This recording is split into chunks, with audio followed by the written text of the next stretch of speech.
One of the other interesting observations about customer development is this notion of the pivot. Pivot was a term that my best student ever, Eric Rees, coined when he noticed the arrow between customer invalidation and customer discovery, and he actually gave it a name, which I think is incredibly accurate. A pivot says, what do you do when your hypotheses don't meet reality? And this is such a neat observation about startups and why what we now know is much different than before. What we now know, instead of firing executives, when our business model doesn't match what's going on outside in the real world, we fire the model. And we simply say, hey, our hypotheses were wrong.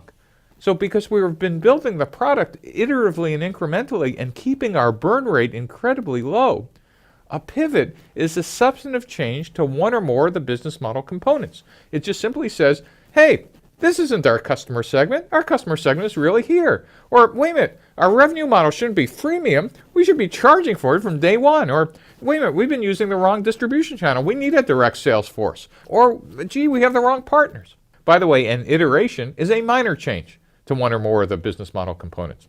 So, for example, an iteration would be going from charging from $9.99 to $6.99.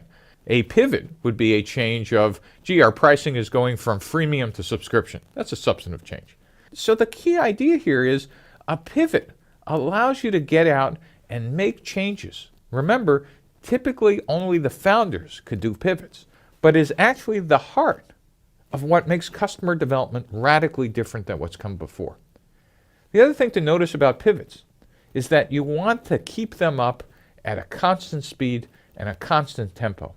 And you want your entire company operating with speed and tempo in decision making just like a metronome.